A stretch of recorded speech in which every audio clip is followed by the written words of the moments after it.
Go, go, go! Let's do this.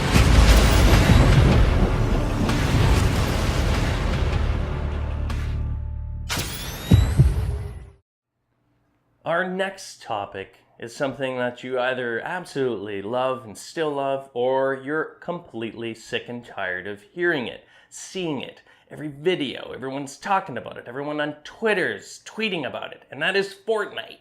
This craze, this crazy explosion, following, I was going to say preceding, but it's after the release of PlayerUnknown's. We saw that went explosive, and then Fortnite came onto the scene, and it's just gone redonkulous. Like, absolutely, like media, you see it everywhere. Everyone's talking about it. Everyone's playing it. We can't avoid it in social media, Yeah. And we're just wondering, in terms of this, as popular as it is, because it is crazy popular, how long is it going to stay on there? How long? Because some people are saying like, oh, it's already going to be burnt out. The reason why this is kind of a relevant topic is, in terms of Black Ops 4 and Battlefield, they're both bringing a battle royale. And while I'd like to say that it's largely attributed to the fact of PUBG or PlayerUnknown's Battlegrounds, I think it's more logical to say that they've implemented that because of what happened with Fortnite. Because Fortnite went on and took on PUBG and just went way beyond it to a level of ridiculousness. When you're on Twitch, you see it. It's always constantly number one. Constantly number one. Yeah. So in terms of that, but when does this game die? Because there's I'm not saying die, but subside. Drop down in numbers and everything. Because right now it doesn't look like it's slowing down. I know it's early, but we have games like, say, Minecraft. Minecraft rose from 2010 to 2012, but that was over if you look at Google Trends, which measures search numbers and everything like that over all the internet, at least using the Google.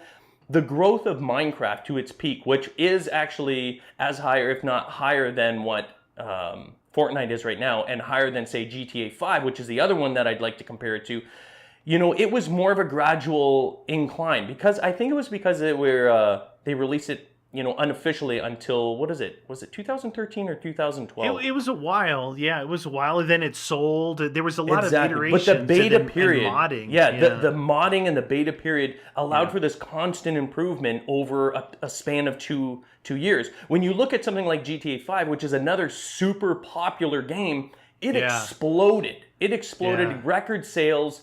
But as fast as it exploded onto the scene, it dropped just as fast and relatively quick, unlike Minecraft. Minecraft still was higher, even in the wake of GTA 5. Even when it was exploding, Minecraft was still holding strong. And it's gradually slowing down and everything like that. But with GTA 5, it spiked up huge, then went back down. GTA 5 is still popular, but it didn't hold the same number as Minecraft. And now we're on to Fortnite. Another game, I think largely, honestly, because it's free. We've discussed this before. I'm not saying it's a bad game.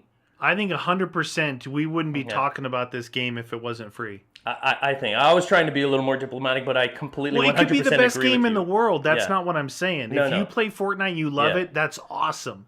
I don't play Fortnite, but what I'm saying is, let's say the game is called Game A. Yeah. If Game A is free, that's 100% reason why it's popular. If it wasn't free, I guarantee you we wouldn't be talking about it right now. No, exactly. So that being said, I think the burnout rate for this, I think is not what I thought. I compared it to GTA. Like in the video that I did earlier on this week, I said, listen, if we look at it in comparison to, say, Minecraft or GTA 5 in terms of their explosive popularity then decline, I was like, well, look, it's just as rapid and fast as GTA 5. I think if people played it, they went nuts, and then it declined pretty fast.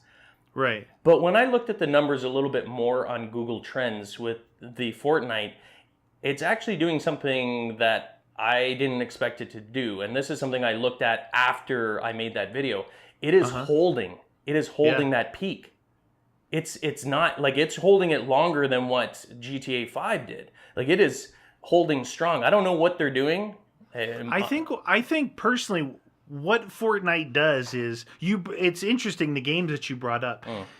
because Minecraft players weren't necessarily GTA 5 players. No, it's not. It's not the until same. Maybe they got a little older or something than they were. What Fortnite does is bridges that gap between what could be like a Minecraft style player because it's cartoony, and fun, but also FPS players, right. Yeah, also the competitive scene. Yeah, you're bringing a wider audience in on that type of game. Where with PUBG, it's more like milsim kind of thing, right? Because it's not, we play in first person. We like first person. We don't like third. Well, we person. like Battlefield and Call of Duty, and that's kind of our thing. Borderlands, all that stuff. I think that one of the things that makes it, besides being free, is why it's really popular. But what makes it a good game and why a lot of people like playing it is just that it's combining aspects from a little bit from a lot of different games. And kind of mixing it all that together gap, right? From that serious competitive gamer to the one that just likes having fun with their friends. Because it is cartoony. I totally agree with you. And you know what? As fast as I think this was going to decline, I'm just looking at this and everyone's constantly playing it. And even in my house here with my kids, they're constantly playing it. And I refuse to play with them. I'm like, I'm not doing it. I don't like the game. Nothing. So I have a question though. I have a unique question. So you say that there's microtransactions in the game, like where you actually use real money to buy credits to get stuff? Okay. The seasons and everything like that, like all these new seasons and skins and stuff like that. I don't know about the skins really. I just know there are technically microtransactions and they make a lot of money. Okay, so they make a lot of money. Great. So let me ask a rhetorical question here. Why is it okay that Fortnite, if you only play the Battle Royale, which is free, there's a Fortnite game a lot of people don't know that we bought. Save the World. Right? Yeah, there's a Fortnite game. And then you could look at it, Battle Royale is like a free DLC. Okay? And anybody can play that even if they don't have the game. But there's microtransactions. Right. Why in Battlefront, when they released free DLC but had microtransactions, did everybody just destroy that game and shut it down and say, this is the worst greed ever? Yeah, because people jump on something. Once someone plants a seed, the sheeple just start getting on. It's the same thing, dude. It's the same thing. They have a game. This is free DLC. You don't need the game. And people are blowing up the microtransactions. But there is a difference, though. What's the difference? The difference is you have to pay upfront the full cost of that. The Star Wars game, on Battlefront. You don't actually have to buy the game. But it was the first time they said, forget Season Pass, we're giving you 4 DLCs for free. No one made any comment of that. I know we're stirring up a hornet's nest with other people with that, but I'm just my point is just this. I don't do the microtransactions. No. I could care less about loot, crates, boxes, drops, any of that junk. I buy the game, I play the game. I don't need to look a certain way or have a certain camo. That's not for me, but it is for some people. So I don't care. Again, this reverts back to, this is a business. There's a lot of people that work on making a video game, right? There's a lot of behind the scenes. There's audio engineers and graphics and coders and all this stuff. People need to get paid. They're in it for profit, not for, like you said, would you say the Red Cross or something? They're not the Red Cross. They're not saving lives. People. I was just saying, it's something they're all about something money. To keep in mind, because it's hip. It's hip to be on the Fortnite bandwagon. No one would ever say that because I said it, but I'm just throwing it out there as devil's advocate.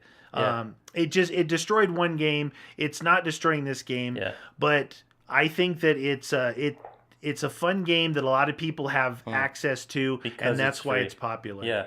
You know what? And let's look at this. And I'm not trying to attack Epic Games or anything like that, but their main game, the one that they actually spent years developing, and I was actually looking forward to, the Fortnite Save the World, was a flop in comparison. It was a complete flop. No one has interest in it. Maybe some of you bought it. It didn't sell we that. Bought it. We did buy it. I was looking forward to it, but I was like, it isn't really what I was thinking it was going to be. It just doesn't come together. It's not fluid. Let's just be honest. It was a flop.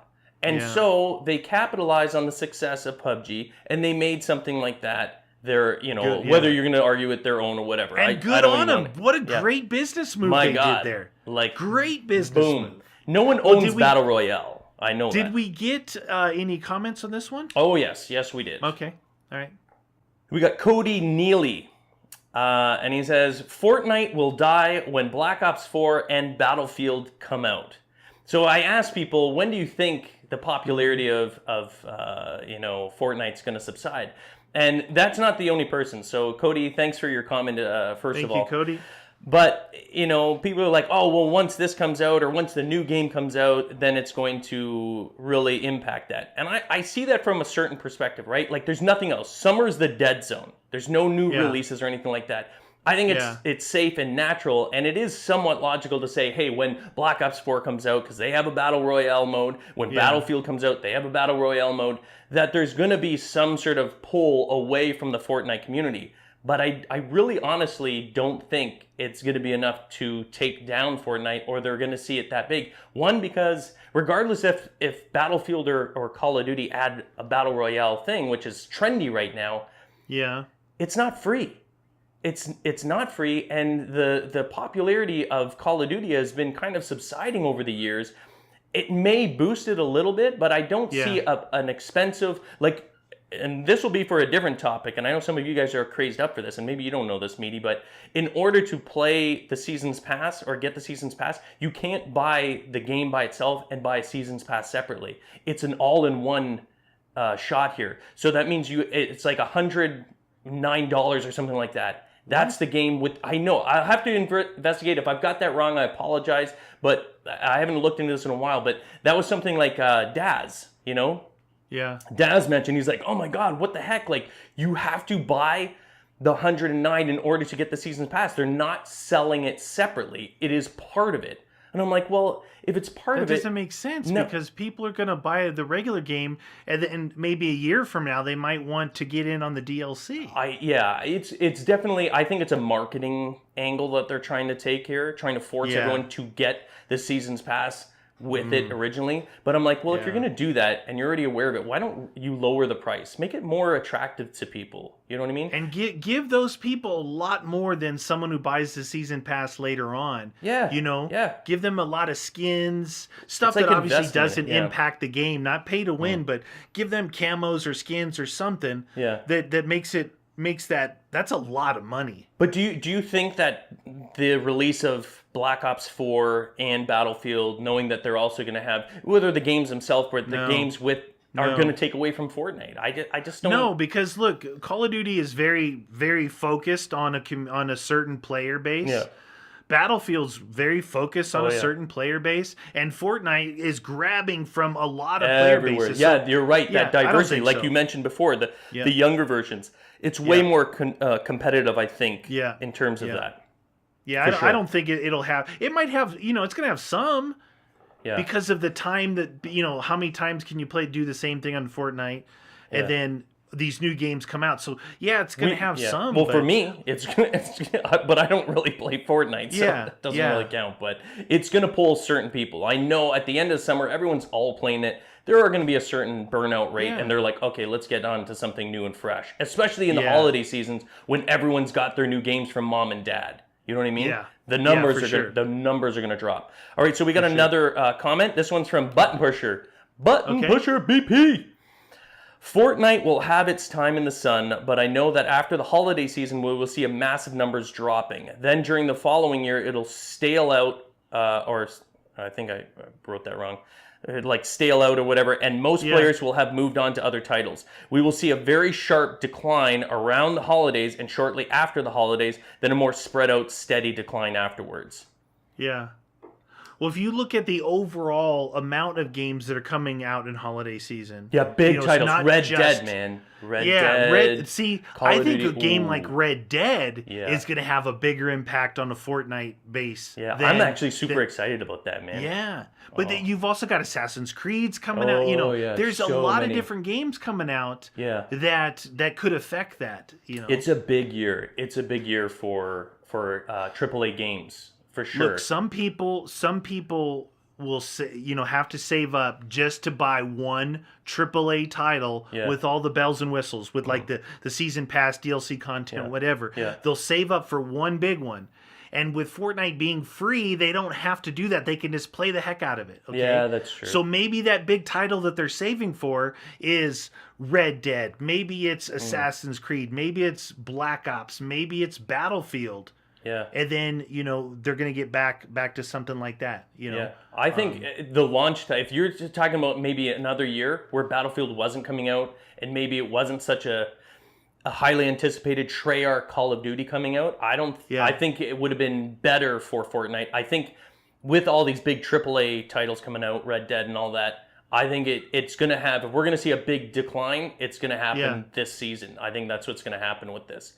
So we got another comment here from Pacific Prowler. Fortnite and Battle Royale will burn out probably within 3 years. This happened to World War II shooters.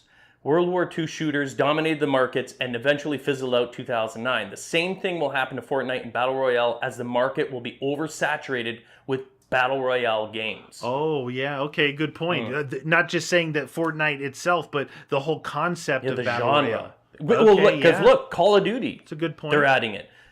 Battlefield, they're adding it. You know what I mean? They're not going to be the last ones to add that. And you're right, we're getting it's like Battle Royale, Battle Royale, Battle Royale. It's like this oversaturation. Yeah. And it could be. It could be. It could be like, okay, enough of the Battle Royales. You know what I mean? It's not necessarily the game itself, but the genre. What I like about it, but look, where PUBG really fell on their face versus Fortnite is two big things. One, they never got a handle on the cheating. I know. They never got a handle on the cheating. So players like us play it, but we're like, how serious can we take this? Because I really enjoy it when it's on point. Yeah. It's so hit detection, and it feels so rewarding. You're having to aim and hold your breath and steady your mouse and do all this stuff. But the other thing they missed out on. Skins. Yeah. Their skins suck, dude. I know. They're clothes, so bad. skins, camos, clothes, all that stuff, bad. They suck. They tried to get in that. It was just like, why would I spend money on it? If they would have just done something with that, it would have attracted a little bit, because a little bit wider base wants to see their character look different. Yeah. And like cool. CSGO skins. They're awesome. Yeah. You know what I mean? They did an amazing job on that. That's a perfect example. Oh, yeah. The ones in PUBG, oh my God, you got to fire whoever is designing the skins because they suck. Yeah. Those were the two places they came out and they just killed it. Yeah. They killed it in sales. They killed it in numbers of people playing, all this stuff. But then they couldn't get a handle on the cheating, and Fortnite pounced. Yeah. And did the whole thing that they did, and that's why they've become so successful. They did perfect timing. Yeah. Like a lot of things about good business is perfect timing, and Fortnite did a really good job with that. They nailed it. They nailed it. Yeah. We don't take anything away from them. They did an amazing job on that. But one quick thing before I drop the PUBG thing, the other thing that I find a big difference, and I know a lot of players, especially my older son talks about this, and I'm like, from my experience playing it, is the lull moments in PUBG versus Fortnite. Fortnite is a smaller map. It's almost like playing Miramar, or Sandhawk.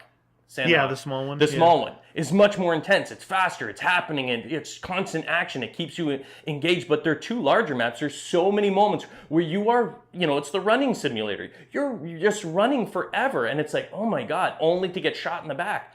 It's not fun. It takes way too long. The maps are like way too big. You know what I mean? Well, like the design. For me personally, anyway. That would really be another topic, but a good PUBG topic. But where that came from was Player Unknown, the person, developed the mod in Arma. Yeah. And that's what it was. The maps were huge, right? Yeah. And they did all this stuff, and it was almost like was very attractive to DayZ type players because they were used to this long traveling that you get lackadaisical in your travel to get to the circle, and you get shot in the back. Yeah, it brings in a whole other element. What did he do before that? Was that H1Z1 or is it DayZ? No, it was H1Z1 that he did a battle. No, it was Arma. Was it? I thought it was H1Z1. I think the Battle Royale started with Arma, then went to H1Z1. Okay. But again, for me personally, but I can see why some people don't like that. You know what I mean? Like, we got to just keep doing this, and why they like. And where Fortnite is smaller, it's here. It's like, attention span doesn't need to be that long. Wink. Wonder why that's popular. Yeah. For sure.